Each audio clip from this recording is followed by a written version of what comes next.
It seems like we have the Woodstock Brigade here.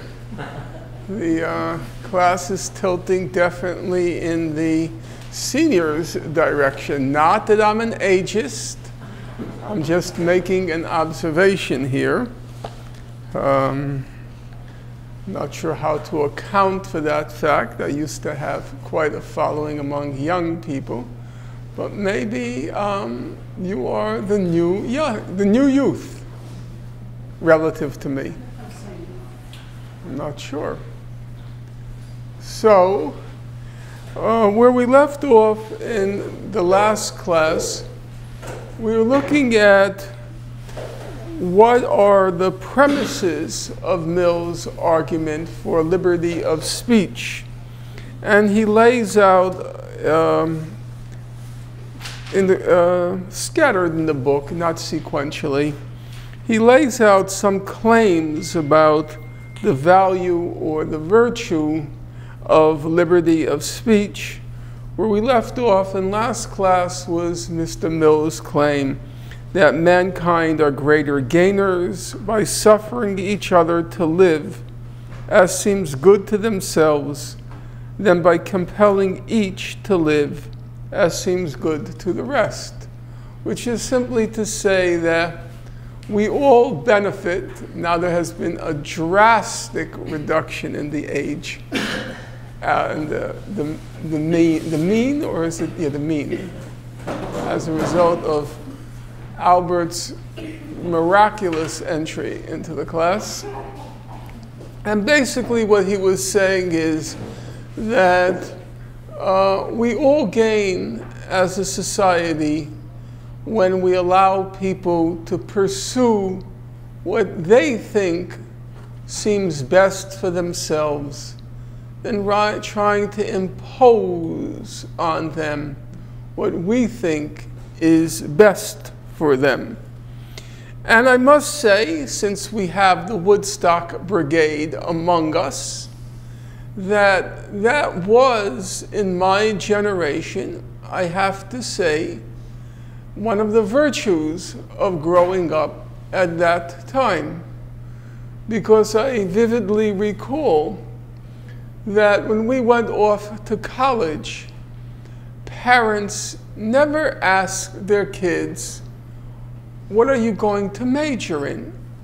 And certainly, it would have been considered an outrage if a parent were to instruct his or her child as to what he or she should major in. It was really, I would say, unthinkable that a parent would compel their child to major in one area as against another because in the parent's judgment that was what was the best for the child or good for the child. It never happened. I could say with absolute certitude that my parents hadn't a clue what either I or my siblings majored in. It was never even thought to be their business, although not significantly, because schools were much cheaper back then, but somewhat they were footing the bill.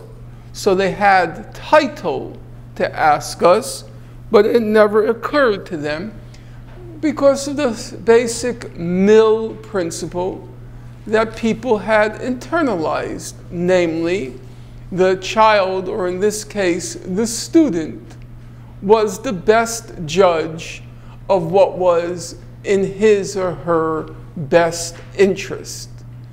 Things have radically changed in the new generations, the ones to which just a small number of people in the class belong, I would say Ethan and Albert. Yes, and Lisa. Elise. Close. What? What do you mean close? Elise. Elise. Elise. That to me is Lisa. It's the same thing. Am I not too old to belong to this class? What? Am I not too old? I belong to that group anymore? You, Yella? Yeah. Okay. You graduated already. I guess so. Yeah. There have been various reasons, but the main reason why parents have a huge say now is because the tuitions have gone up so much, and parents tell their kids in a very matter-of-fact way, if you want to major in sociology because you think that's in your best interest, then you pay for it. But if you want me to pay for it, then you're majoring in business. Now, it's also true that it's also because college degrees aren't that worth as much. Excuse me? It's also because college degrees aren't worth as much. Like, it's much harder, like, a degree it means a lot less. I don't think that's really true. I think that it's still a gateway. If you don't have that college degree, you are disqualified from many, many jobs. And the truth be told, it wasn't worth all that much in my day. I don't think. The depreciation of the college degree set in when the public school education radically deteriorated, and basically a college education is what most people used to get up until junior high school. Kids enter college pretty close to illiterate nowadays, I would say, both in math and in the math, science, and the humanities. So college degree basically meant the same thing in terms of accumulation of knowledge, what a previous generation got in high school. Do you think that across the board? I mean, I'm thinking of a place like Carnegie. No, you are correct. There is, and I was going to qualify my remark, I decided not to. It is true that in the elite schools, the standards are much higher than in my day. I had the fortune of spending a Friday evening with a modern Orthodox Jewish family in the Upper East Side. They have 5 boys. They attend a very good Jewish day school. And the 18-year-old, he was already functioning, I think probably, the 18-year-old, he's a senior in high school. He was probably already functioning at the level of graduate school. So there's been, just like a huge chasm has opened up in income between the 1% and the 99%, a huge chasm has opened up in terms of education between what the 1% are doing in school and what the 99% aren't doing in school. So yes, it's a differentiated picture, but I was talking mostly about the 99%. But I have noticed I remember when I was teaching in the 1990s in NYU, which was quite expensive already back then, and I remember many students said that their parents chose their major, which was an absolute shock to me. It was such an alien idea that what you were going to do with your life was going to be determined by your parent and not by yourself. 2 comments and then we'll move on, yes? No, I just throw this out there. I know from my own personal experience, the parents that were doing what you were talking about, which was just having no say over their children at all, were doing it because they were clueless. I grew up in a neighborhood in Brooklyn that was basically, an old-fashioned poor Italian neighborhood. And people don't think of poor Italian neighbors, but they existed back then. Their parents had no clue what goes on in college. And even a lot of the Jewish families, if they weren't wealthy and stuff, they had no clue. So they didn't choose a major because they didn't have any idea. What shocked me sometimes is when I met kids whose parents weren't choosing a major, but were advising them and were kind of hip to what was going on, was because they had some college. That's a fair argument, which frankly hadn't occurred to me. I would say, though, it was odd that there was no interest shown in the child's major. It was just assumed the child chose what the child was interested in, and it wasn't anyone else's business. As I said, my parents are quite well educated, but they never asked. I don't have any recollection. I doubt they ever knew what I majored in. It was just thought that it was your business and not theirs. But it's also true what you say. Maybe some large number of his parents perhaps didn't even have a concept of a major, what it meant. Yes? Well, so the only thing I would add is my parents were both highly educated, and they never asked me what I was going to major in. All my children went to college. I never asked what they were going to major in. But I think one of the reasons there's this huge emphasis on what are you going to major in so you can get a job is there's such a vast discrepancy in wealth, and those rungs don't exist anymore, and there used to actually be rungs. Yeah, no, that's totally true. One of the reasons parents are anxious about their children's major is because there aren't jobs out there. And so there's a real fear that the child will choose a major which won't end up with gainful employment. And that's a real fear. In my day, I could tell you, I have pretty vivid and pretty good long-term memory. I don't remember anyone ever in college ever discussing what we're going to do when we get out. We never talked about it. The assumption was you would decide what you want to do, and whatever you want to do, there would be a job in your field. And there was. And there was. Actually, I think that's the other side. That was a rational calculation. There was. People just, whenever they were ready, I want to be in publishing. I want to be, the only difference, there's only one major which was, the only major which was different was pre-med. Because pre-med you had to start in freshman year taking the bio and the chem, the organic, the inorganic. It was a very defined sequence. If you wanted to go to medical school, you had to start freshman year, first semester. Other than that, yes, whenever you were ready, you decide what you wanted to do, there were the jobs. I think that Yella had made the suggestion last week that we'll appoint somebody to be the roving mic.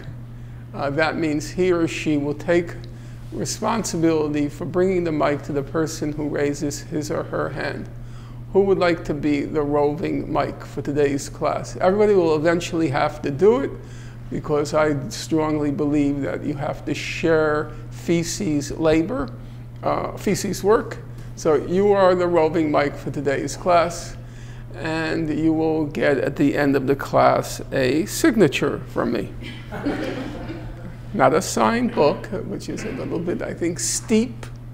But yes, I think that was the other fact. There always were jobs. So still, I do think a certain element of freedom has been lost in recent generations, but mostly I think it's owing to the state of the economy rather than any lurking totalitarianism by parents. Now, Mill makes a couple of other arguments for the virtue of liberty of speech and liberty of conduct. We'll look at a couple of them before we get to the heart of Mill's argument. So, how about if we go to, can our computer whiz, Yella Brunsima, go to preponderance? Good. Yella, you did it on the first draw. That's very impressive. So, why is it then, who would like to read it? We should have for each class, we're going to have for each class a reader. And for this class, let it be Ethan. because he's already demonstrated his virtuosity when it comes to reading. You have to use the microphone, Ethan. Why is it then? Why is it then that there is on the whole a preponderance among mankind of rational opinions and rational conduct? If there really is this preponderance, which there must be, unless human affairs are, and have always been, in an almost desperate state, it is owing to a quality of the human mind, the source of everything respectable in man, either as an intellectual or as a moral being, namely, that his errors are corrigible. Corrigible means correctable. He is capable of rectifying his mistakes by discussion and experience, not by experience alone. There must be discussion to show how experience is to be interpreted. Wrong opinions and practices gradually yield to fact and argument, but facts and arguments, to produce any effect on the mind, must be brought before it. Very few facts are able to tell their own story without comments to bring out their meaning. The whole strength and value, then, of human judgment, depending on the one property that can be set right when it is wrong. That can be set right. No, that it can be set right when it is wrong. Reliance can be placed on it only when the means of setting it right are kept constantly at hand. Good. So, Mill is making an argument. Let me just ask, does it help if I highlight the text, or does it make it more difficult to read?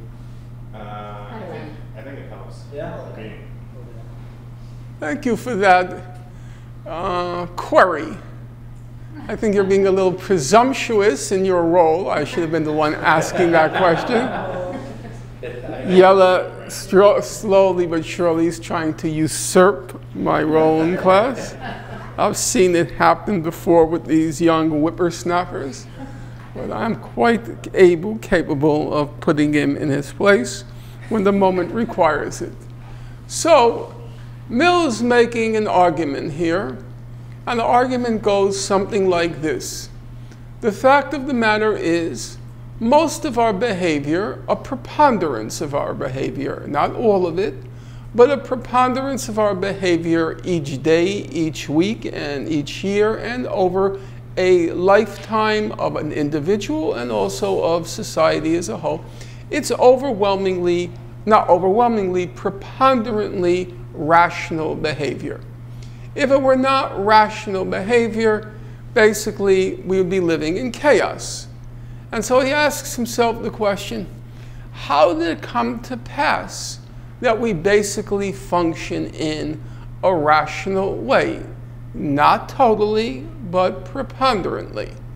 And Mill says, the reason why we function basically in a preponderant way is because we as human beings have the capacity for correcting our errors.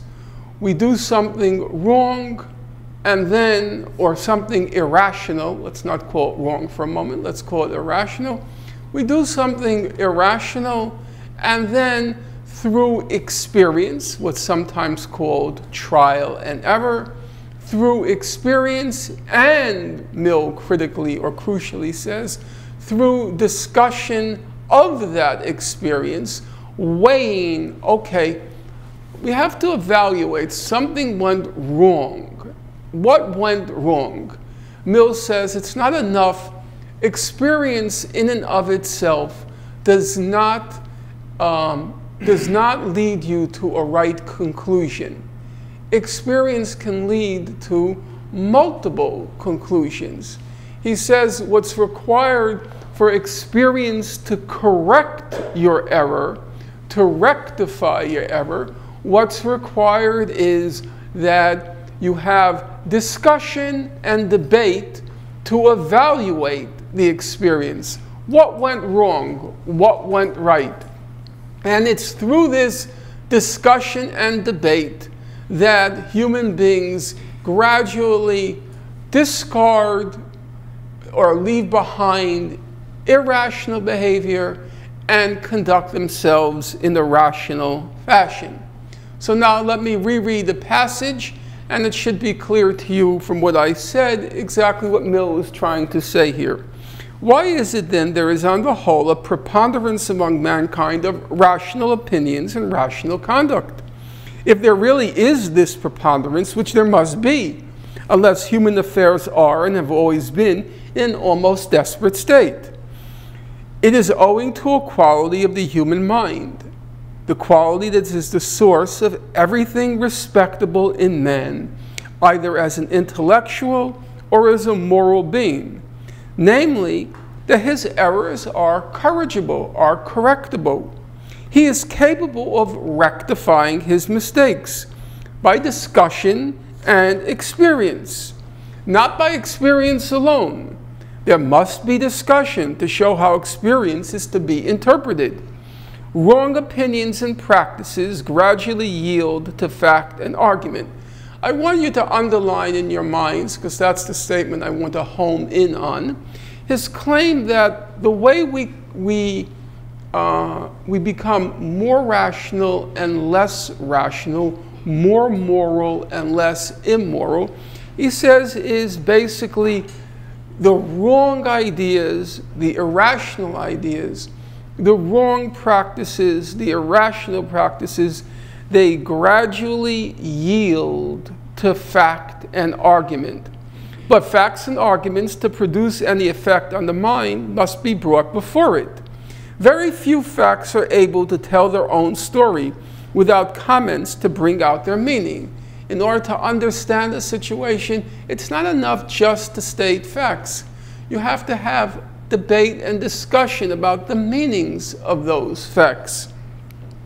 The whole strength and value then of human judgment, if human beings are rational overall or preponderantly, depending on that one property, that our judgment can be set right when it is wrong. Reliance can be placed on it, human judgment, only when the means setting it right, namely discussion based on facts and arguments, are kept constantly at hand. I know often it's, people say, what are the lessons to learn from the Nazi Holocaust? And whenever that question is posed, I always point out that different people learned came away with radically different lessons. The idea that an experience itself determines the lesson, the rational conclusion, is not supported by any close look at any historical experience. Some Jews came out of the Nazi Holocaust with the conclusion, never again to Jews.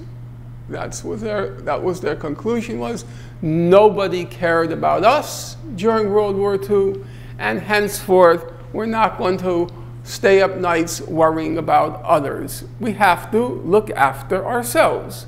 That's what some people walked away with, and others walked away with the conclusion, never again to anyone. It was wrong what was done to us, and therefore we should be vigilant that it's not done to anyone else.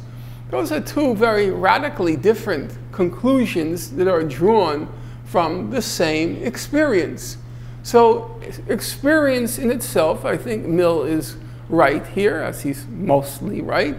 Experience itself doesn't determine any particular lesson or any particular right lesson. It requires debate, discussion, to figure out what lessons are to be learned. What I have a problem with is Mill's conception of how progress occurs, how we become more rational and more moral over time, and less irrational and less immoral over time. Mill has a kind of a very, I guess you would call it, idealistic view of how human progress occurs. Wrong opinions and practices gradually yield to fact and argument.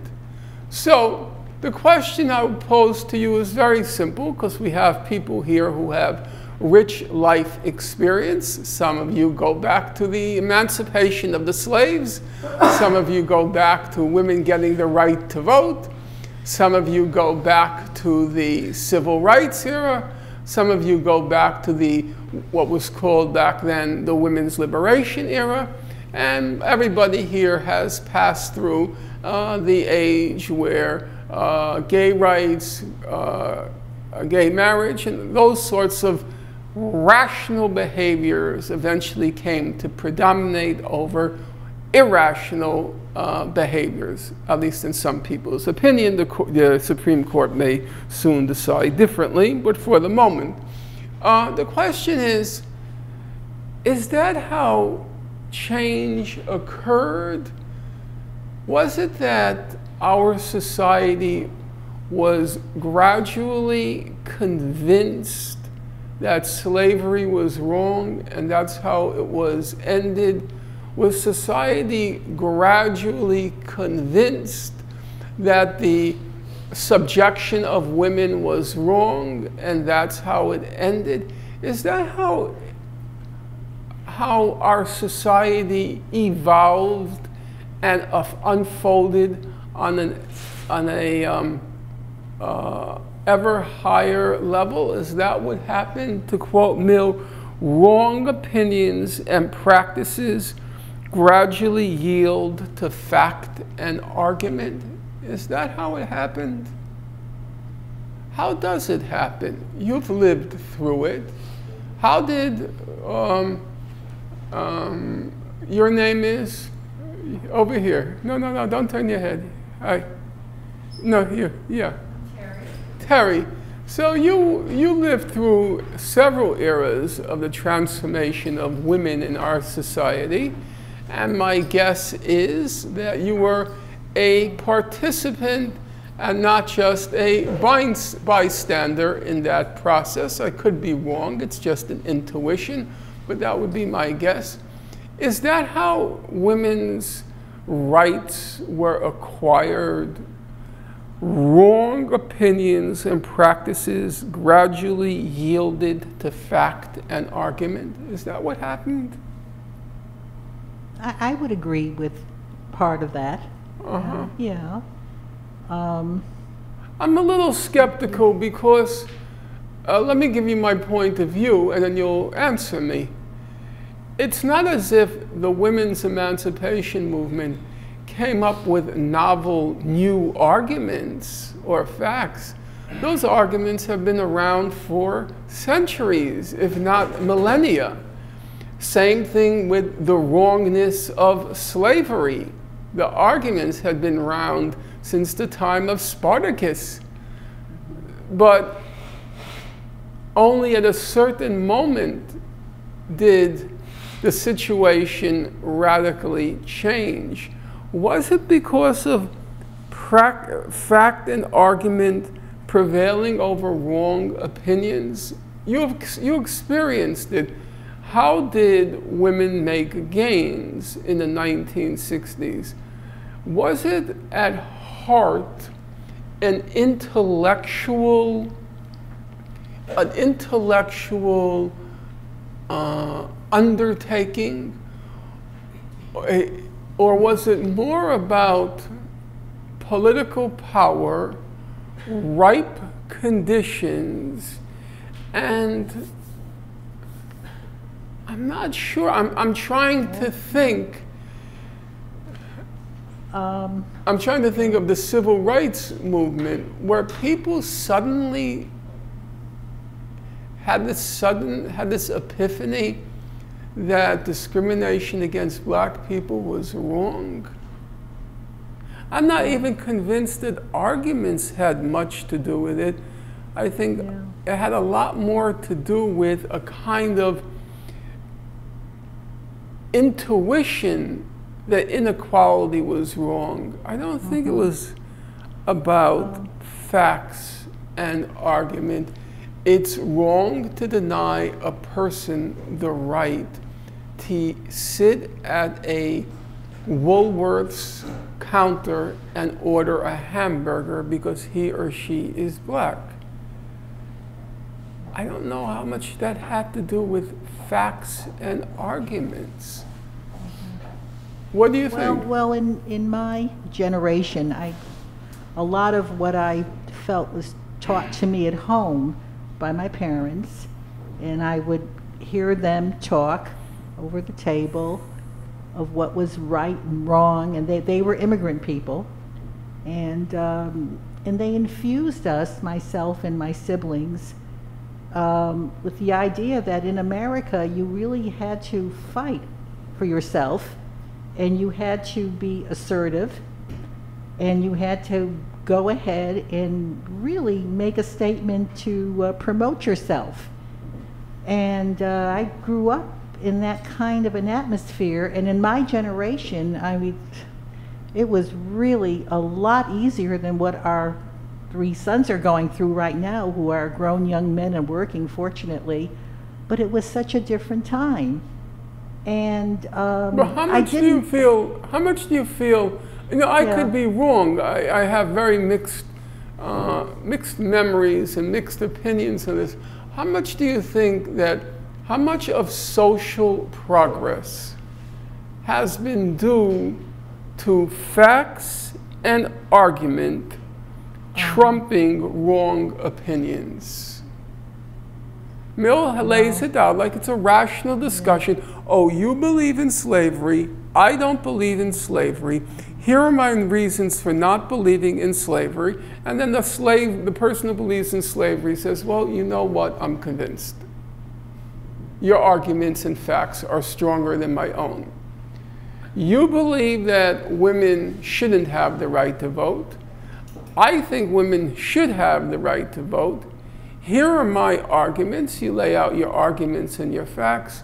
And then the person who doesn't believe it says, well, you know what? That's a very strong argument. I'm convinced they should have the right to vote. That's how Mill depicts it. Wrong opinions and practices gradually yield to fact and argument. Is that really what happens in the real world? Now, I could be wrong, and please don't be swayed by it. I think it's an effect. It's a minor effect. I think that has a minor effect, and some people do that. There are moral people. Mm-hmm. The issue with being moral is that it's not easy.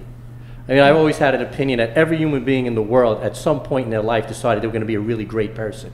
Mm-hmm. And some of these people are the worst people in the world because they gave it such a genuine effort, got so frustrated, they're now worse than they were when they just didn't care. There's self-interest and just whatever they call it, geopolitical change, and you know, the whole civil rights. I worked for the Transit Authority for 33 years, and I was involved with the union. We studied railroad history and stuff like that.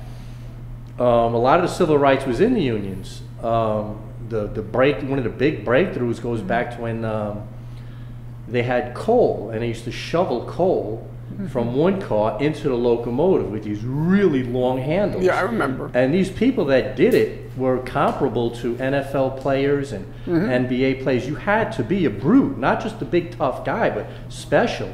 And they would take you anywhere. You might be in Texas in the hottest weather, and 2 months later you might be in Utah at 40 degrees below zero, and it was a brutal, brutal job.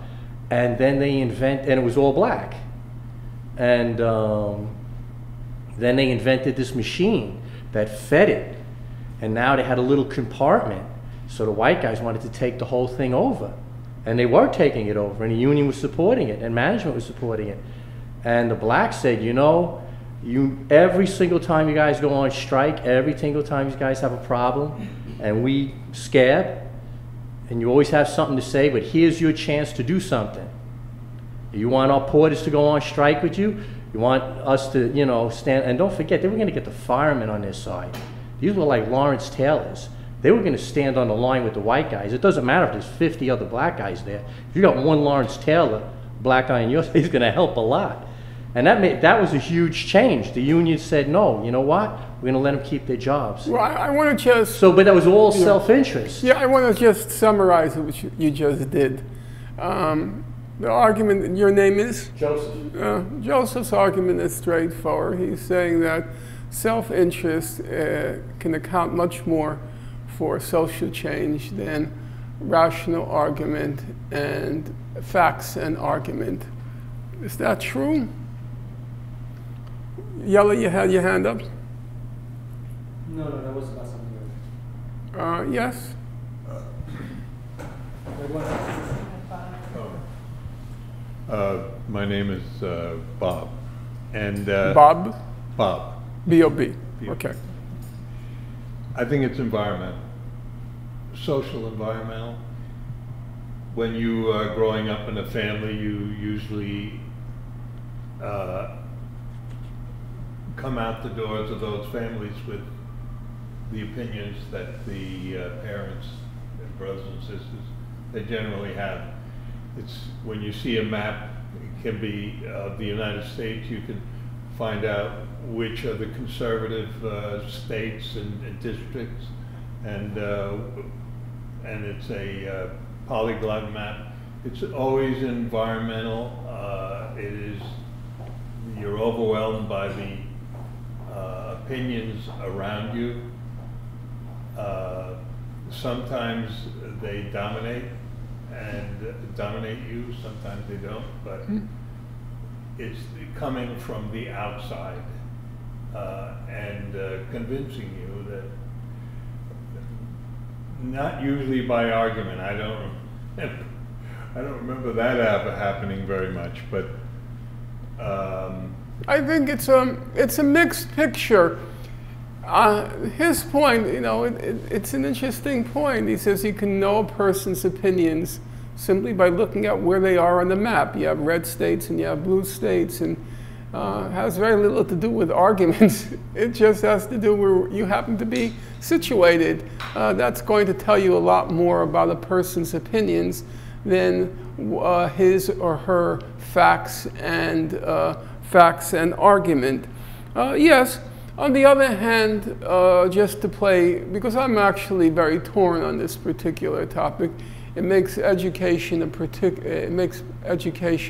so to speak, a waste of time. If you discover that in politics, facts have no persuasive power, then why are you studying, and why are you reading, and why are you trying to convince people with facts if in fact facts have so little, as I said, persuasive power in trying to change attitudes. I was watching over the weekend, just briefly, not intensively. For some reason, I ended up looking at some of Malcolm X's speeches, and it was quite telling that what made Malcolm X, he was a very effective orator, no question about it, but the oratory was in the service of a very shrewd mind. He was making, whether you agree with him or not, and I wish he didn't begin every statement with the Honorable Elijah Muhammad, but then there are other thinkers in the world who begin their statements with Allah, but then they quickly get past, you quickly get past sort of the required preface, the required preliminaries, and then he made persuasive arguments. I don't think, personally, that he would have had the persuasive power that he did merely on the basis of his being black, handsome for sure, and just in his manner of expression, it was impressive, no question about it. He knew it, the audience knew it, this guy knew how to talk. But I don't think, in the absence of the content, that is to say, the facts and arguments, I do not believe, in the absence of the content, he would have been as compelling and persuasive a speaker. And in the same way, though obviously of a totally different genre, what makes Professor Chomsky, when he speaks, he is deliberately, he tells it, he's deliberately dull. He says, I purposely speak in a monotone. I purposely avoid any kind of pyrotechnics, you know, the fireworks. He says he wants to hone in just on the mind. He wants to convince rationally in the Millian spirit of facts and argument. And I don't think it's possible to argue that well, maybe it is, I mean, I'd have to hear you, but I think a large amount of his persuasive power comes from the facts and argument.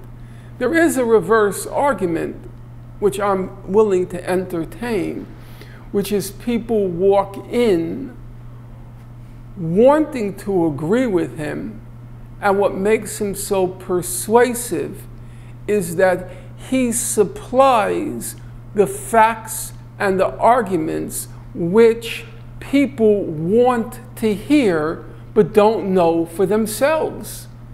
That they already believe X, Y, and Z, but they don't quite know how to rationally defend their positions. It's an intuition that this is wrong, this is right, this is wrong, this is right, but they don't really have the intellectual armor to defend their positions. And so Chomsky's persuasive power isn't so much persuading as filling in the intellectual gaps in the intuitions that people already have, in which case it's not really wrong opinions and practices gradually yielding to facts and arguments. It's facts and arguments being provided for opinions which pre-existed his speaking. Now, I don't know. As I said, I don't want to believe that, because it then means most of my activity that I invested in my adult life was a waste and a charade. I was fooling myself into believing that I was convincing people, whereas it was just my charisma. Cecilia, you're supposed to be laughing at that. So we'll just take a few more comments on that. Let's go around the room. Let's start with Albert. I think that kind of problem comes in when you put like a sharp, well, I'm not saying you're exactly doing this, but when you put a dichotomy between like our rational and our emotional side. So when you appeal to our emotional side, you're actually, the rational is just filling the details. It's not like the significant part. I think it's a lot more messy than that. It's more mixed. And like, I think we come across a lot of conceptual problems when we say that, oh, are we really convincing someone rationally rather than emotionally? But then I don't really think one can possibly say it's one or the other. So I'm not really sure. Okay, Albert, I'm going to just ask you to weigh in. Do you think Mill's description of the process is adequate? No. No. It's a disappointment to have to say that, because Mill's a very smart guy. And I'm very sad. No, I am. I'm disappointed I have to say no. This is an inadequate description of how we become rational or moral creatures. Okay, Efrat? Along kind of the same lines, I think maybe there's a way to save his words, because even though he's saying the wrong deeds yield to the facts and arguments, but maybe there's other things on the way before they yield. There's other stuff that's, I think we can talk about it forever, but we don't really know what makes us change our minds. And what you said, things do change sometimes, not much, but somehow some alchemy causes change, and that alchemy is probably a combination of things. For me, I know very personally, sometimes there's a thought comes up to my mind about something I'm going to do, and another side says, "You crazy? No." And then it takes about 2 years for that thought to come up about 4 more times. All of a sudden, after 2 years, I'm there. And I say, wow, I used to think that's totally crazy. So now I know when something comes up and I say it's crazy, I'm like, okay, give it 2 years and you're there, so you can just shorten the process. But I think maybe some kind of the same thing. These arguments were there, but there was some kind of, it's kind of contradicting to say maturity and alchemy at the same time. But there was a moment where you can talk to me for 2 hours, but you know that moment where I go, oh, you know what? I don't know what. I listen, all of a sudden I hear it, all of a sudden I understand No, I totally get what you're saying. And I mean, basically what Efrod's saying is, at a certain moment in time, an idea which you've heard 10,000 times before, it suddenly resonates for you and it says, you know what, that's true. And it then becomes part of your being. That's what happened with me and John Stuart Mill. I mean, I had heard arguments for freedom of speech from the beginning of grade school. I didn't believe them. I thought there were some people who possessed the truth and others are idiots. And if you agreed with me, you have truth. And if you don't, you're an idiot. I kept to that view for a very long time. And then certain things happened, certain experiences, political experiences. And then when I read Mill, I realized, you know what, he's right. The arguments are elementary, but they're right. So, but I don't really think, did my wrong opinions yield to fact and argument? I would have to think that through. I can't answer that, but I certainly understand what you're saying because that was my own experience in life. Mm-hmm. Yeah, I think we could add some things to this discussion. I think self-interest, as Joseph said, plays a role. And one question we have to ask, I think, when we, or Professor Chomsky or Malcolm X, try to persuade, who is the audience? Chomsky's audience is not, he's not trying to speak to CEOs. Malcolm X was first and foremost trying to speak to the black masses, trying to convince them of the wrong of their own situation, and try to inspire them, give them faith that change is possible and how it's possible. Okay, I'm going to just stop you. I want to hear you out. We're going to go through it step by step. So I'm going to just interject, but you're going to continue. So Chomsky and Malcolm X, they're basically giving intellectual substance to predetermined opinions. Isn't that correct? I'm not sure if I would call it opinion, but at least a moral core that is maybe dormant, you could say, that a lot of people recognize, but have come to live with, have come to justify in their own minds in order to live with their situation. And these arguments, you could say in a sense, awaken them. But you know, Yella, I know Yella for a very long time, and Yella is one of, he is a conscript in Chomsky's army.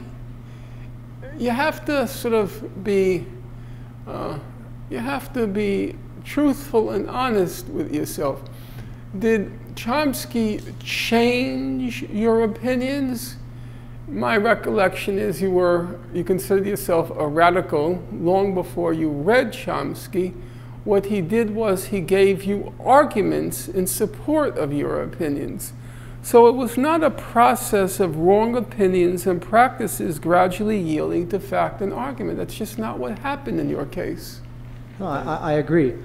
But the point I was trying to make, the second part of it, I think Joseph gave a good example of that. Mm-hmm. When these black workers stood up for themselves based on this opinion, let's call it that, and forced the white workers to deal with that situation, forced them to deal with that argument, only at that point did it become sort of a debate. Before that, they weren't interested. They were forced to deal with that situation. And that's the same with a lot of women's struggles and so on and so forth.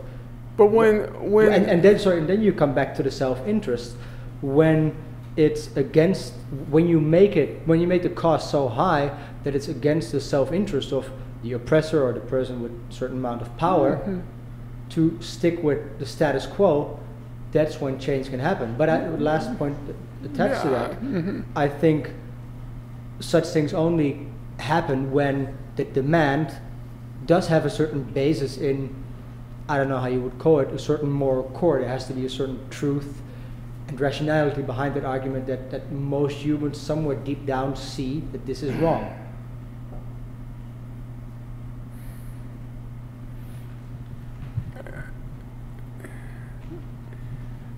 When you say most humans see deep down it's wrong, who are you referring to now? Most humans.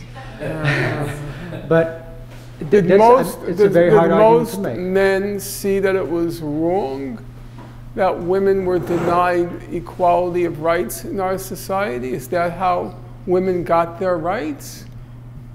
Is that how it happened? I don't think that's how it happened. So it was dormant, and then the conflict. It had to be forced view. I don't know. I want to just give some other people who didn't speak. Ethan? How do you think change occurs? Moral change, political change, society's progress, evolution. How does it change? Is it the process that Mill describes? So, and don't be afraid to take Mill's side because we are now trashing him. You know, you should find the courage to say, you know what, I think he's right. That's basically what happens. People see they're wrong. It sort of depends on how you interpret gradually yield, right? Like, I think in the sense that you described it before, if you interpret like, are people really convinced in the moment by like some new argument to change their mind? I think the gradually yield, if you just allow me, he's talking about a process of chipping away. You keep chipping away at an argument to show it's not right. What you're saying is not right. It's not right for this reason. It's not right for that reason. It's not right for this reason. It's not right for that reason. You chip away until the wrong argument gradually yields. I mean, that's the idealized intellectual process until your rational faculty can no longer sustain your wrong opinion. And you throw up your arms in despair and you say, you know what? I'm wrong. I admit it. I'm wrong. You've convinced me. And sometimes we all had that moment where you say, you convinced me. And that's how he says it happens in terms of human progress. Does that sound right to you? So I think it does not sound right in the sense that like it doesn't really apply, like for an individual, right? It's not like every individual person, like slowly their opinion is changed over time. But if you look maybe collectively at everyone, it's like what formed their sort of contrary opinion in the first place can get weaker over time.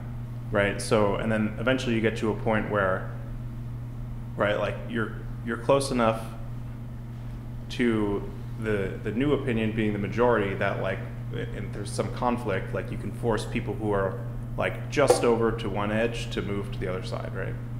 So it's like, it's not that there are always going to be people who are never going to be convinced, right? Correct. So individually, hardcore. You're not chipping away at anything, right? But eventually, you know, those people are going to have kids, there's going to be new people, and like the strength of the argument that originally convinced those people, right, it might be weaker now because alternative arguments have been presented and are more, and it's slowly being chipped away in that sense. So like as time passes, right, like that seems more like what happens, right? Like Mill's argument, a classic example of it, in all of its ludicrousness, by the way, was, as some of you will remember, in Barack Obama's first term of office, he was against gay marriage. It's forgotten now, but he opposed it. Then came the 2012 election. He needed money. And where does Obama get money? Of course, he gets it from Hollywood. And Hollywood had very definite opinions about gay marriage. And so he meets with Dave Geffen and the other Hollywood moguls, and they said, you're not getting money unless you come on board. So what does Obama do? Because he's a supreme fraud. He says, I had a talk with my daughter, Malia. How many people remember this? I had a talk with Malia, who's, I guess, at that point, she's about 16 years old. And bear in mind, he was a professor of constitutional law at University of Chicago. So he knew something about the law before this conversation with Malia. I think her name is Malia or Malia, how do you pronounce it? What? Malia. And he says, she convinced me that my position was wrong and gay marriage was right. And of course, then the money came rolling in for Hollywood, from Hollywood for his campaign. So, was it facts and argument gradually forcing wrong opinion to yield, or was it self-interest? So I think that's self-interest, right? Obviously that's the point. But just because it's there's components of all of them, right? Like self-interest exists at the moment, right? When you flip from one to the other, but like it doesn't have enough power by itself unless there's like a bunch of people who have already been convinced, right? So in that, like if everyone was like a hardliner of believing something, like it wouldn't really matter because they would just be devoted to believing it.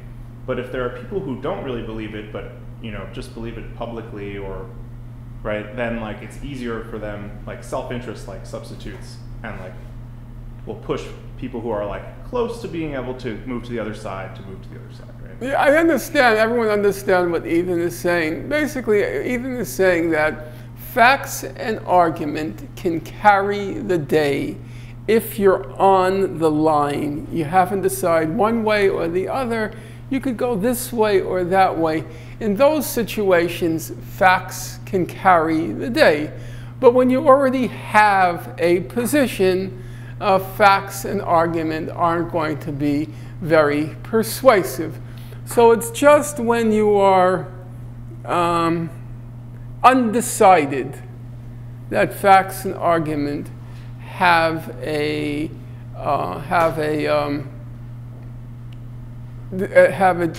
influence, an impact on which way you go. I'm trying to think. Yella's position is, well, you have a dormant moral sense that's awakened. Honestly speaking, Yella, do you think Obama's dormant moral sense was awakened? Or Obama needed money, first of all, and second of all, polls were showing that most of the public would support it, so it's not going to hurt him electorally. It was a kind of, it's one of those fascinating moments which hasn't been studied at all. It's a great PhD thesis for those of you who are contemplating writing your doctoral dissertation. 15 years ago, remember, it was Bill Clinton who put forth the Defense of Marriage Act. He was our liberal president, and he passed, it was him, the Defense of Marriage Act. And he did it because Clinton is a very shrewd politician. He knew where public opinion was, and he wanted to be reelected. How did it come to pass that in just about a decade, public opinion radically changed? And then the polls were showing 60% of Americans supported gay marriage. How did that happen? Did it have much to do with facts and argument trumping wrong opinions? Is that what happened? I don't know. I'll confess, I don't know. But I'm kind of skeptical that that's what happened. What I think happened, and it's purely speculative, not based on any serious study of the topic, you take somebody like Dick Cheney, who's a dyed-in-the-wool Neanderthal conservative, very conservative Mr. Cheney. And then Cheney comes out in favor of gay marriage. Why? His daughter is gay. And he tells the story, because I read his memoir. He tells the story that he's at an airport one day. His daughter meets him at the airport, and she tells him. And then he says, I hugged her and told her, it's okay, I love you. Now, when I first read that, I said, that's BS. We're talking about Dick Cheney. It's like, get out of my life, you fill in the blank. But then I thought, maybe it was true because it looked like they have a very warm family. You know, you can be a Neanderthal politically and still have it. You can have a warm family. They seem to be a pretty together family. So it was, I think, a lot more about the fact that people were discovering that a lot of their relatives, including in their immediate family, were confronted with this situation. And you have to choose between love and losing your son, daughter, niece, nephew, and so forth. And they chose love. It had very little to do with facts. Did it matter how much of those opinions were already in the air? Excuse me? Did it matter how much of those opinions were already in the air? Wait, let's just go around, but I'm not sure what you're saying there. What the others? Yeah. Go ahead. Well, I would like to hear, because you two are a little silent, and you should join. You can't just do the yeoman's work of passing the microphone. Yeah, you have life experience, and you've seen our society evolve from what's, in Mill's terms, some irrational to rational behavior and morals. What part do you think facts and argument played in that evolution? I think that it was mostly political power, coercion at times, sometimes very serious coercion.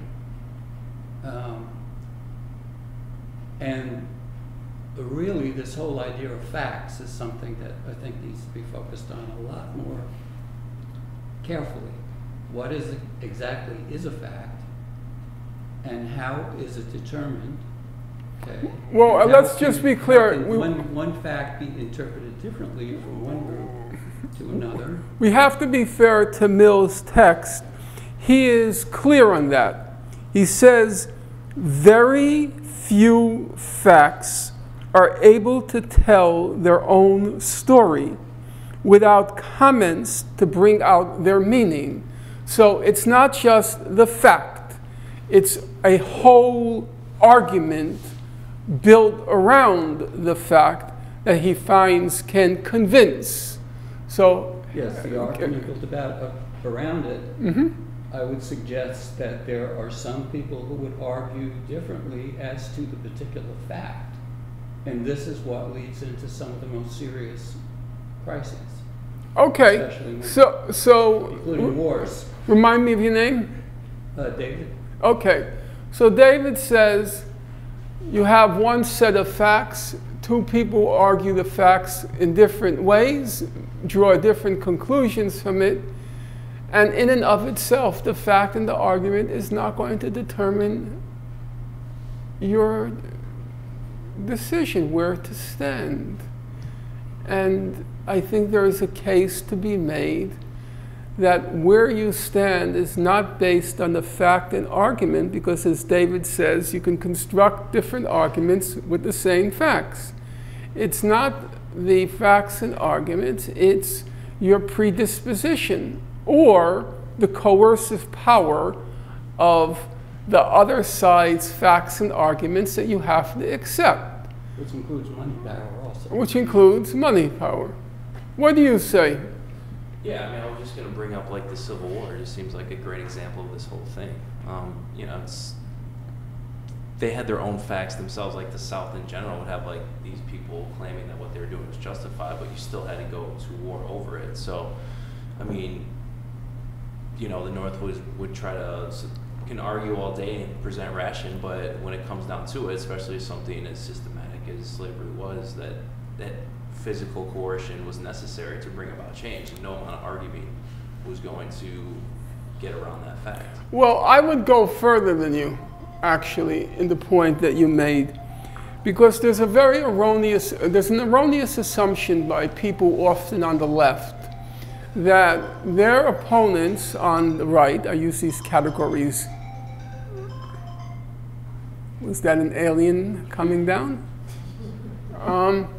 There is since I'm a person of the left, I can speak with some knowledge of the topic. There's always an assumption by people of the left that people on the right, they have no arguments, that they're just stupid. And therefore, if ever it came to it, we could easily prevail in an argument. To take the case of the Civil War, the South had arguments, and the arguments weren't transparently wrong. Everything from the justice or the rightness of slavery, they could go all the way back and quote Aristotle. They had an intellectual tradition, actually a respectable intellectual tradition. I'm right now teaching in my other class, I'm teaching Thomas More's Utopia. And there are many aspects of Utopia which are quite inspiring. But there are slaves in Utopia. And he didn't think there was anything odd about including slaves in Utopia. So there's a very respectable intellectual tradition, the Western tradition, that justifies slavery. And they had arguments about property. And they had arguments about states' rights and the right to self-determination and their right to secede. Just as many parts of the world, there have been secessionist movements on the grounds of the right of self-determination. They had arguments.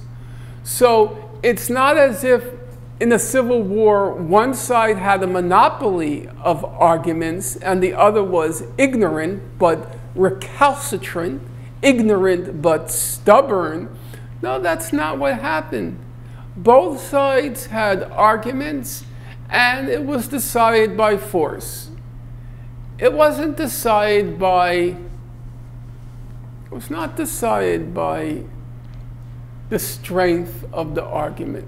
What is true is, as Mill says, and we'll get to it, what does happen is, once a question is decided by force, it then becomes part of the common sense, the instinct of humanity, which is to say, even though the South had arguments, and they had in fact persuasive arguments, once slaves were emancipated, it was unthinkable that we would ever go back.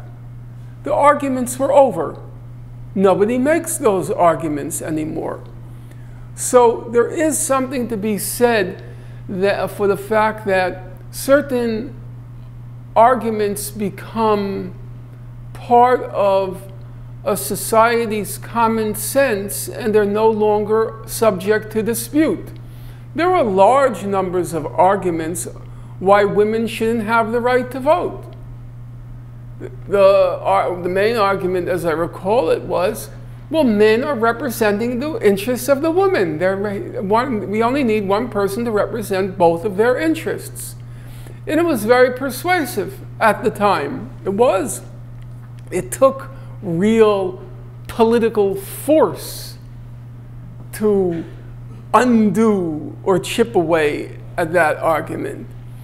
However, now it's unthinkable that anyone would ever support depriving women of the right to suffrage. That can't happen. Look, horrible things can happen under our present head of state, and it is possible, we can't close our eyes to the possibility that I don't think it's likely, but I don't think it's impossible that there will be attempts to reverse Roe v. Wade and make abortion illegal again. I think it is a possibility. I think unlikely, but it's certainly a possibility. So yeah, horrible things can happen. I don't want to get into this because it becomes very complicated. But in the case of the abortion case, neither side can even come near to making a 100% persuasive case. It's just one of those borderline cases which is too ambiguous. Though, as I said, even slavery was, for its time, a case could be made.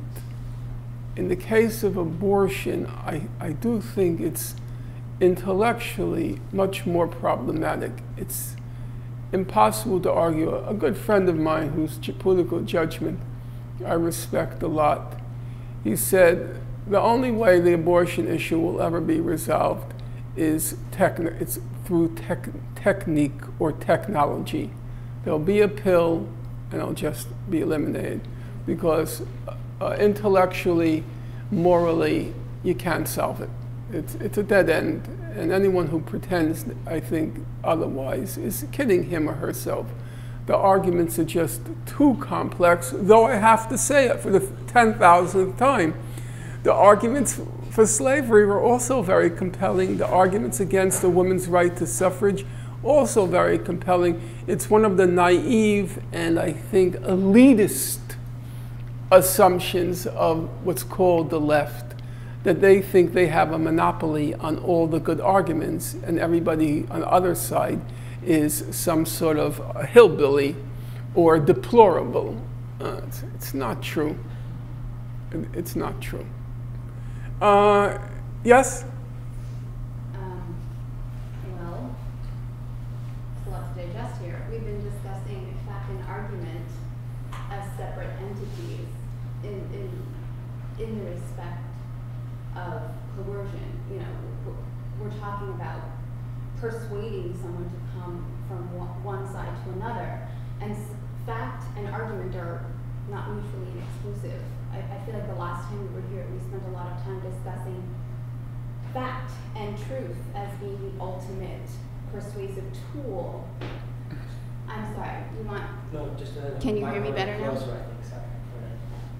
Yeah, somebody wrote me, I'm glad you mentioned that, somebody wrote me that tell the students to keep the microphones closer to their mouth.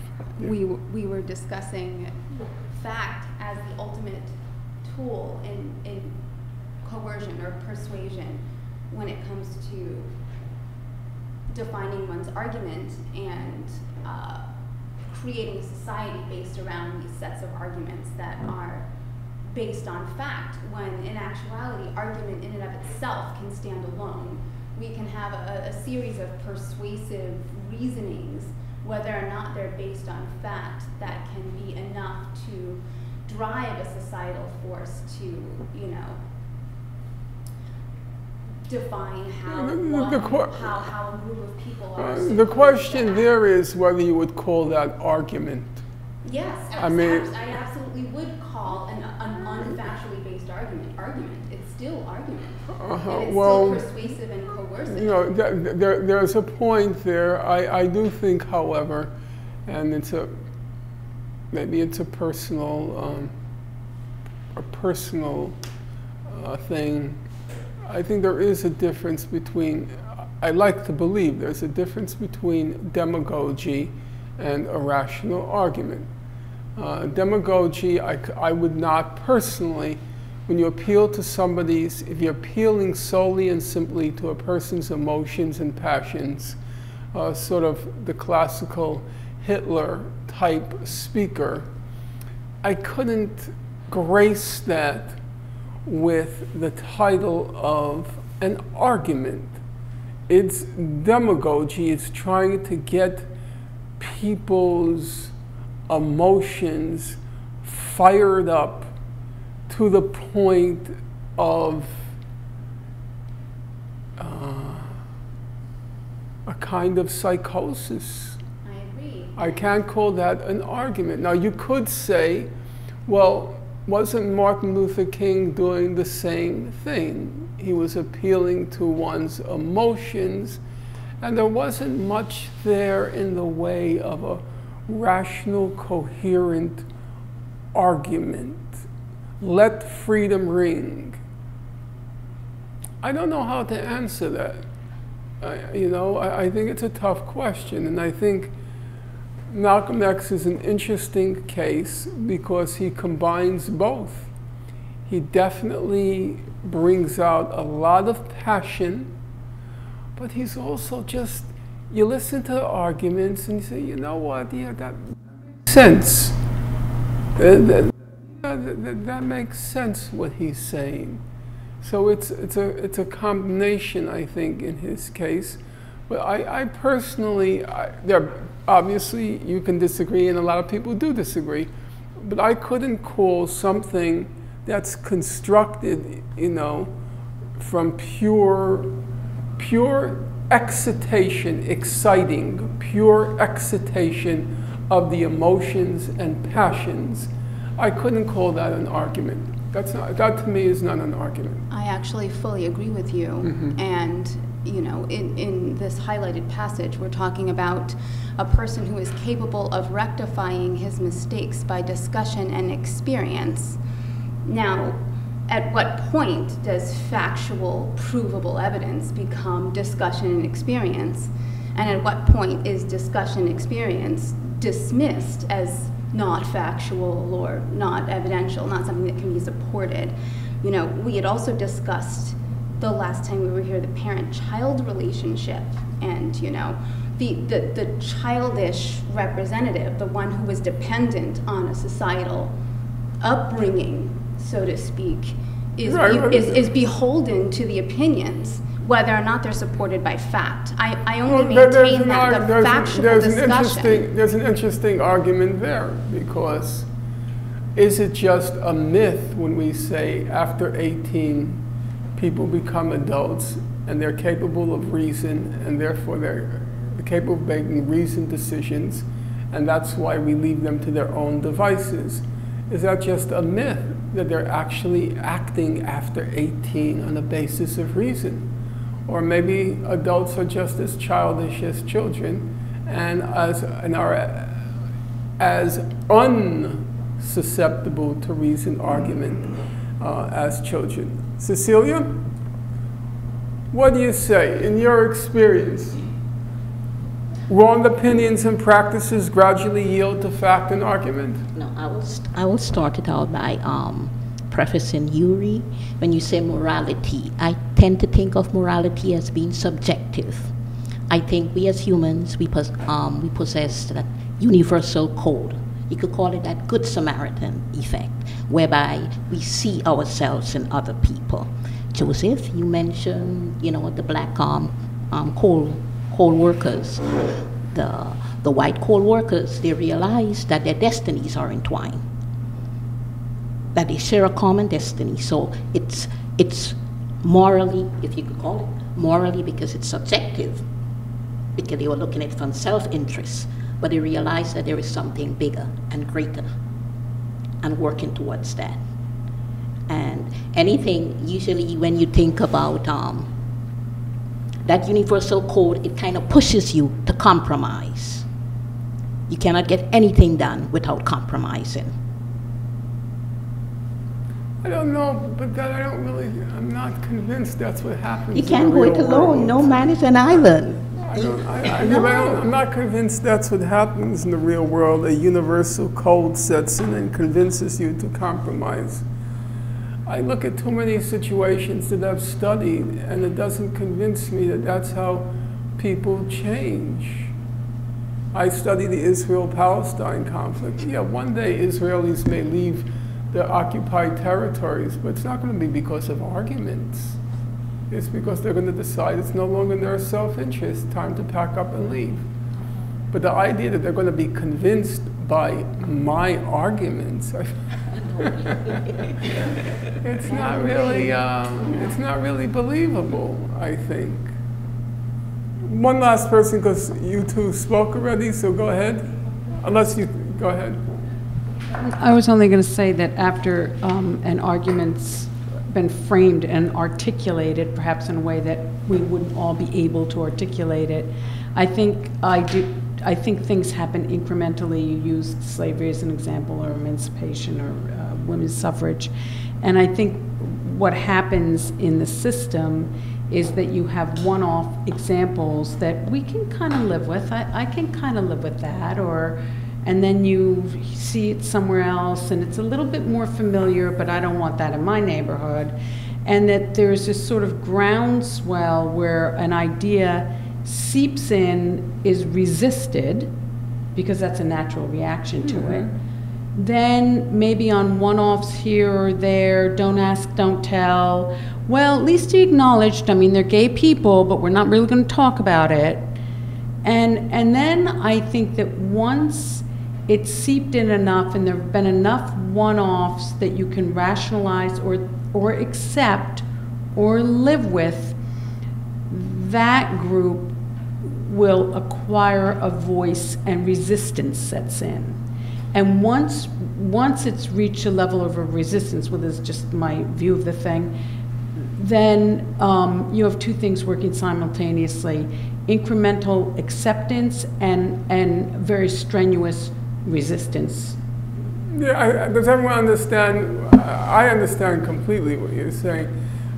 Basically, it's the critical mass theory of change. People see one example of a kind of behavior that they find really offensive and wrong.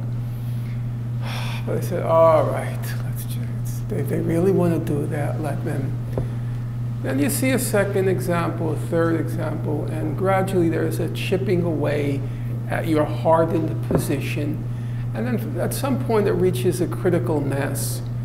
You see a lot of these things, and then, all right, let it go. And you accept it, and you just move on. I'm not, you know, you lived through the women's movement of the 60s, I assume, did you? Well, I'm a little bit younger than that, but I think the point is the voice of resistance, articulating and having a groundswell that says, I mean, Vietnam is a good example, you know, with the peace marches and, you know, there's always been a debate about the war in Vietnam, whether it was revulsion of what the U.S. was doing or whether it was the decision that it's costing too much and then let's just pack up our bags and get the hell out of here. I have to say, and I did live through it, and I was very active in the anti-war movement, as we called it back then.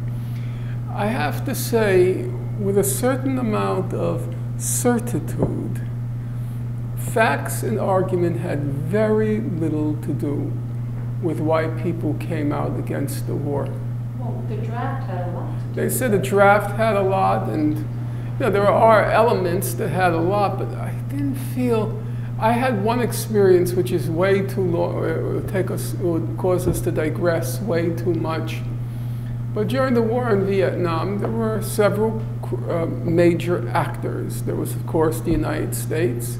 There was North Vietnam. There was South Vietnam. And the fourth major actor was this category of people who were called the Viet Cong. And the Viet Cong, we were told, were our enemy. And I remember several times, and also when I was teaching years later, I would do surveys. We all know the Viet Cong are the enemy. The Viet Cong are the enemy. And I would ask the students and my dorm mates when I was in college, and this was the height of the anti-war movement, the early 1970s, where masses of people already opposed the war. I would say, who are the Viet Cong? Are they North Vietnamese? Are they South Vietnamese? Are they both North and South Vietnamese? Or are they neither? I can tell you with absolute certitude, nobody ever knew the Viet Cong were South Vietnamese, because it was purposely contrived by our government to give these resistors to the government the title of Viet Cong, so nobody would know we're fighting the South Vietnamese, because the way the whole war was depicted in the United States was we're defending South Vietnam from North Vietnamese aggression, North Vietnamese communism. That's how it was depicted. Now that whole depiction collapses when you discover that the Viet Cong are South Vietnamese. And what does it mean we're defending South Vietnam if we're fighting Viet Cong and the Viet Cong are South Vietnamese? Nobody knew. So the most basic critical fact about the war, that our main enemy was the side we were supposedly defending, namely South Vietnam. The Viet Cong were South Vietnamese. Nobody knew. Nobody knew. So then how can it be plausibly argued that the anti-war position was based on facts and argument where people didn't even know the basic fact? Nobody knew. I really have to say, you know, if you were to say 2% of Americans knew, I would say that's an exaggeration. I don't think anyone cared. I think yeah, well, that's important. No one cared who they were fighting. What was happening is you had a draft, and you lost 54,000 white people. I mean, is that, in college, I remember my professor saying that President Nixon at the time, he said we went looking for the enemy. And when we got there, we realized the enemy was us. Well, that wasn't Nixon that said that. LBJ? Well, I was like, okay. Well, you see your professor confused you. Okay, unless you two would like to say something else? Either or both? Well, microphone. Seems that it's okay. We're going. No, because the 1 billion Chinese want to hear this. Sure, but in this small room, but it's being taped. Because the Chinese Central Committee requested that we take these classes on liberty. But I think it's useful in this whole discussion from the beginning to the end to consider this fashion.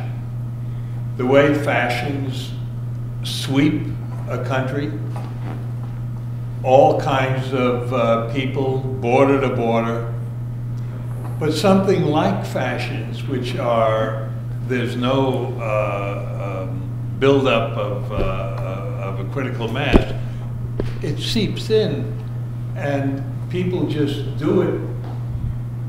One theory I know is the human organism is alive, but as a social organism, and that it transmits ideas, it transmits arguments, it transmits politics, what is it? passions, and everything else, but in the way the brains of humans are, they pick it up in very mysterious ways. I don't think we understand it yet, and I think it's probably understandable, but we're still far ahead of us. Okay. Let's now turn, in the time that remains, I want to look at his last argument, not so much for freedom of speech as his argument for individuality, why he thinks we must protect not just liberty of speech, but liberty of conduct, individuality. And this appears, let's see, this will be easy for Yella. All you have to do is enter the word, well, no, I know yoke appears, okay, intoxicated. Good. Yella, you have a future. He's worried about whether he completes his doctoral dissertation, as does every doctoral candidate. And here I am to comfort you. If you don't complete the dissertation, I see an altogether different future for you. Your assistant? Yes. The usurper starts out as the assistant. So, you had it? Yeah. I don't know where you want to start. Yeah, well, I'd like to start at the progressive principle. It was just a little bit about, yes. And we're going to go, it's a long passage, but well worth the time. We're going to go down to many-sided development. Yes, it's going to go. Well, let's stay here for now. Yes. Okay, I don't want to exercise you too much. You're still young, which means I should be able to exercise you. Okay, the progressive principle, meaning how progress unfolds. The progressive principle, skipping a little, is antagonistic, is in conflict to the sway of custom, involving at least emancipation from that yoke. In order for progress to occur, we have to free ourselves, emancipate ourselves from the yoke, the shackle of custom. And the contest between the two, namely progress and custom, the contest between the two constitutes the chief interest of the history of mankind, which is a very tall statement coming from John Stuart, J.S. Mill. He says the key to understanding the unfolding of history is this contest, this conflict between progress on the one hand and custom on the other. The greater part of the world has, properly speaking, no history, because the despotism of custom is complete. For Mill, history means change, progress. And if custom is exercising a despotic, a tyrannical sway over society, then there's no history.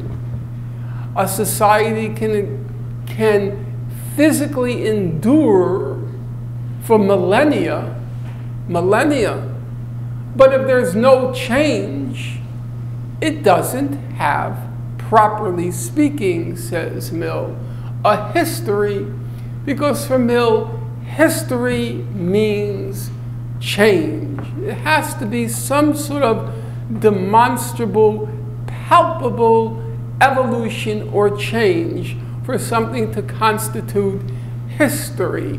So, if you are as a person exactly as you were 30 years ago, no accumulation of knowledge, no accumulation of opinions, no change at all, it's hard to say that you have grown very much. And the same way, if there's no change in a society, it has, for Mill, no history. And he says most of the world, and here he's referring, some will say, because he is Eurocentric, a label which I consider wholly irrelevant. Importance is the argument, not the label you pin on it. He says the greater part of the world has properly no history because the despotism of custom is complete. This is the case over the whole East, which he's referring now to everything east of Europe. He's referring to India and China and all the rest. This is the case over the whole East. Custom is there in all things the final appeal. Justice and right mean conformity to custom. The argument of custom no one, unless some tyrant intoxicated with power, thinks of resisting. In all these huge swaths of humanity, says Mill, everything is decided, everything is regulated by custom. That if you propose a change, you are immediately defeated by the argument it violates custom. Custom is the final appeal. And so long as that's the case, says Mill, they have no history. And then Mill says, and we see the result. These nations, or those nations, must once have had originality. They did not start out of the ground populous, lettered, and versed in many of the arts of life. He says, look at Chinese civilization, look at Indian civilization. They must, at some point, have had some originality because these were great civilizations. They made themselves all this and were then the greatest and most powerful nations in the world. China, India, these were great civilizations. But then Mill asks, speaking in the 19th century, what are they now?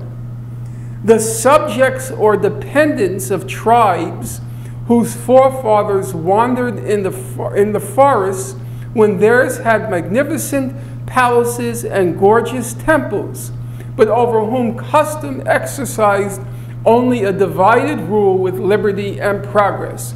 What is he saying there? Anyone, look at it closely, who can translate it?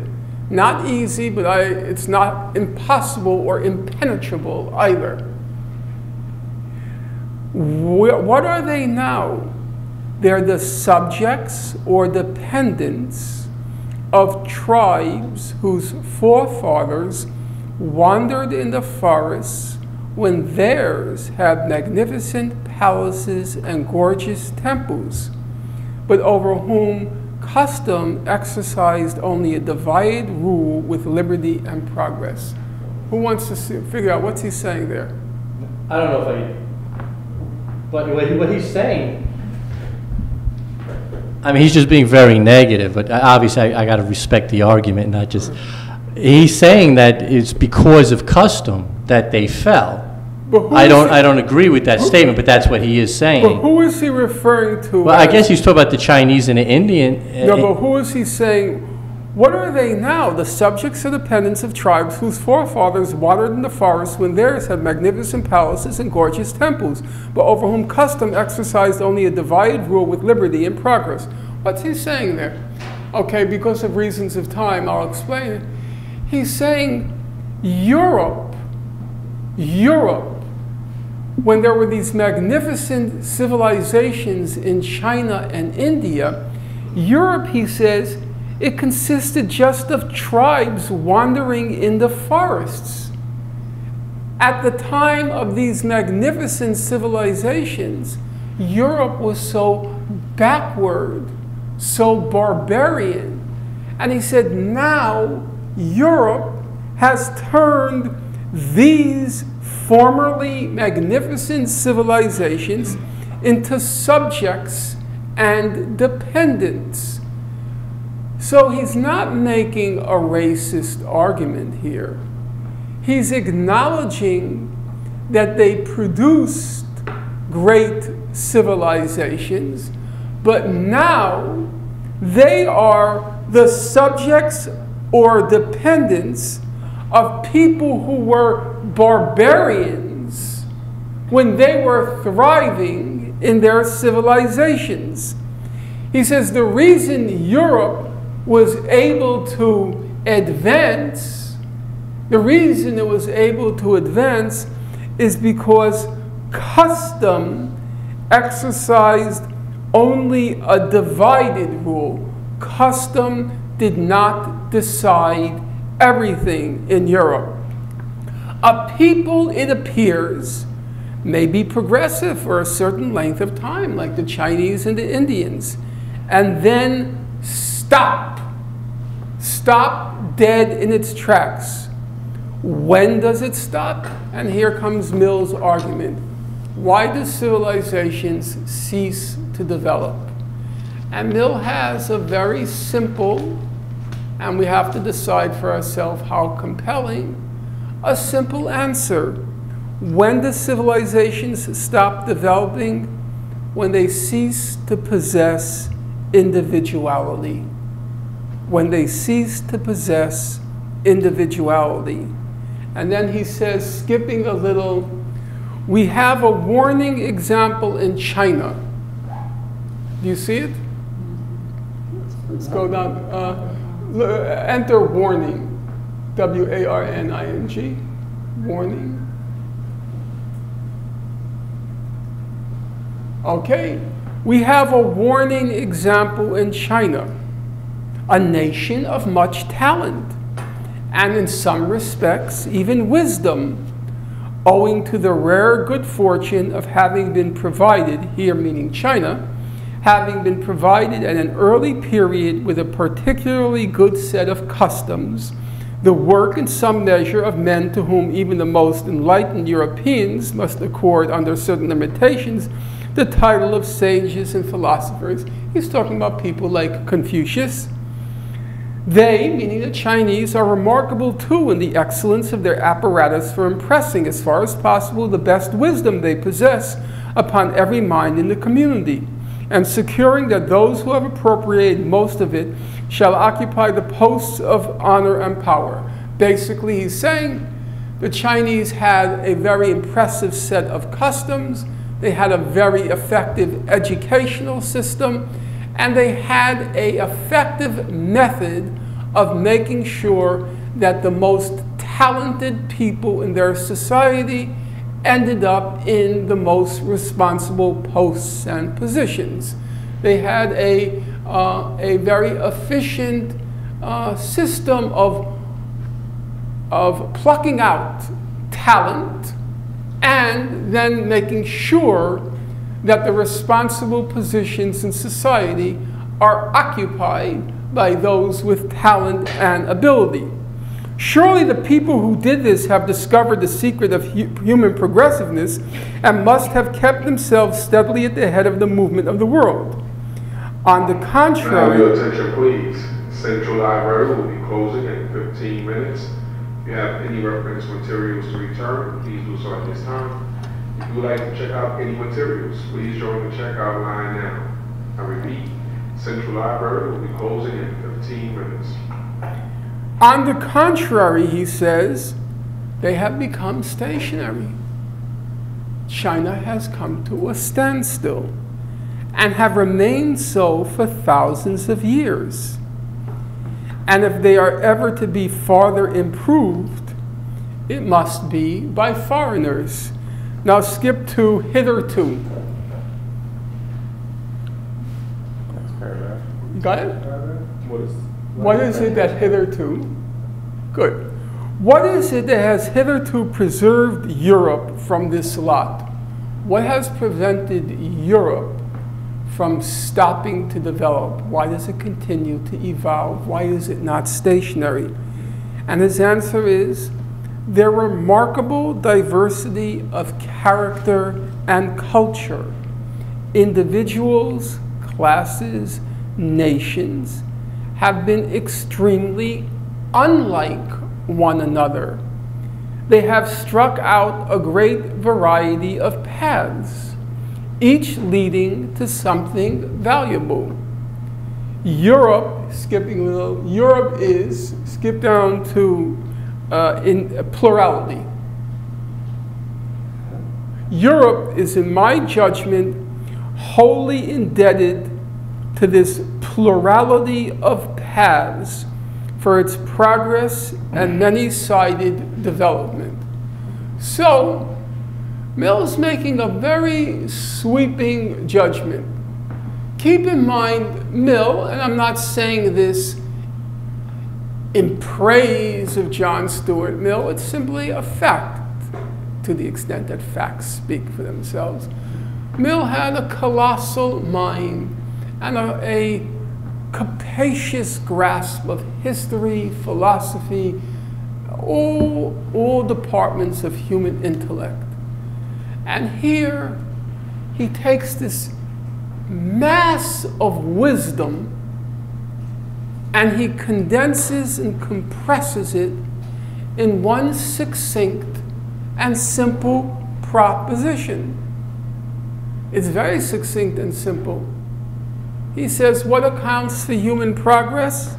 He says the answer is very simple. Plurality of paths, what we call nowadays, what's the word we use? Diversity. Yes, diversity. It's diversity that is the engine of human progress. It's diversity that is it's the locomotive of history.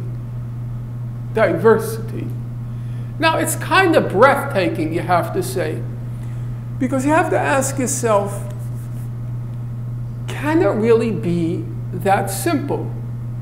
Karl Marx, as some of you will know, famously says his Communist Manifesto, the history of all hitherto existing society is the history of class struggle.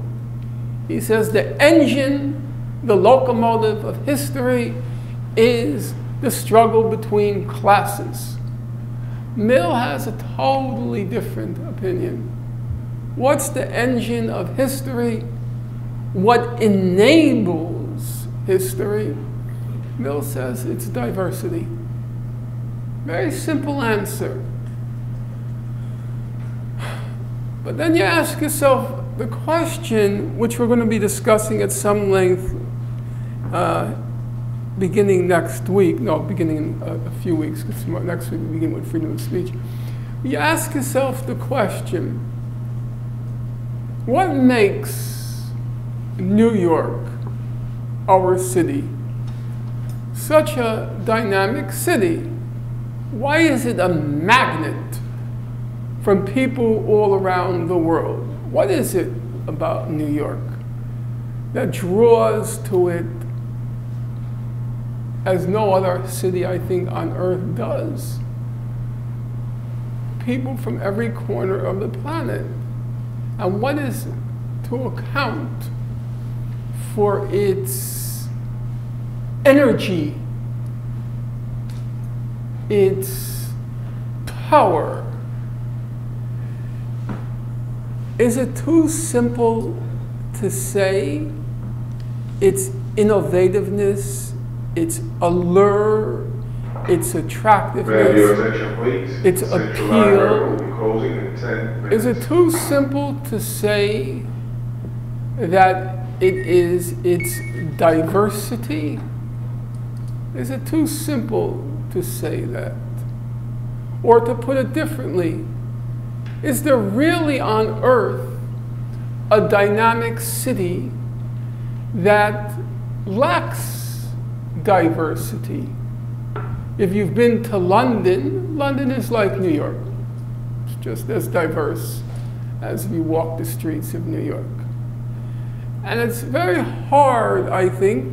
I've traveled a lot, but I've not stayed very long wherever I've traveled. It's usually just the airport, the hotel, the lecture hall, and home, so I have to be honest about that. But it's hard to think of a dynamic, exciting, appealing city that is homogeneous. Now maybe Tokyo is, I'm not sure. Tokyo is for sure homogeneous. Does it have the energy of New York? I don't know. Well, we have just a few minutes because I have to give you a kind of an assignment for next week. But anyone wish to comment on Mill's proposition? So if you don't mind, I'm going to just ask Yella, who's now steeped in his graduate studies at the European University in Venice with the top scholars and minds in the world. Do you think, Yella, that all of the essence of human history can be captured in this simple formula? Europe is, in my judgment, wholly indebted to this plurality of paths for its progressive and many-sided development. Can it be reduced to that? No. Very intelligent comment. Okay, next. Well, what's wrong with it? No. You don't get away with that either. What's wrong with that? Because it leaves out wholly, I'm using the word wholly because it leaves out completely any analysis of power and I mean, there's always diversity in many places in the world, but can you really imagine thinking of, let's say, a European city that I know, Amsterdam or Paris, the diversity, i.e. all the people of Arab descent living in poverty in the suburbs, contributing in any sense to its power or dynamism? I don't see that argument. Okay, argument number one, Yella says, okay, Paris is diverse. It has a significant Arab Muslim population, but they just live in impoverished circumstances in the districts surrounding the city. They have nothing really to do with Paris's prominence on the world map. So diversity in and of itself, says Yella, doesn't really explain anything. You have to also talk about the distribution, for example, of power. They are powerless. But even there, Yella, I don't want to get into a long discussion of this because time doesn't allow. It is true, however, to say, since yesterday, the king or the founder of rock and roll, Chuck Berry, passed away, that were it not for the diversity of our culture, the diversity which included and includes a poor mass of non-white people. May I have your attention, please? Central Library will be closing at 5 minutes. We wouldn't have had jazz. We wouldn't have had rock and roll. We wouldn't have had many things which contributed significantly to our culture and world culture. And if we have them, even if they were impoverished and powerless, if we have those contributions, it is because of diversity. You can't get around that. It is because of diversity. They may have been impoverished, African Americans who pioneered jazz and rock and roll. They may have been impoverished, they may have been powerless, but by virtue of having a diverse stratum of humanity, it did contribute a lot to our society. And can you really, you know, it's said, I don't know how true it is, but it's often said, and Albert will know better than I do, but it's often said of the Chinese, even today, as they stand in the cutting edge of world capitalism, even today it's said that they're very weak in the areas of originality, they are strong in the area of copying. And the educational system is still very rote. It's very mechanical. Many people are still, to this day, they're amazed at the American classroom because of its democratic nature, the discussion, the interaction, and all of that. It just doesn't go on anywhere else. Now, I'm not a patriot, as all of you know. The Star Spangled Banner is not on my repertoire. The Internationale is, but facts are, you know, facts are facts. The kind of democratic, lively, diverse discussion that's permissible in the American classroom is just very unusual, even in the world, even in Europe, to allow students to have and express their different opinions. And I have to believe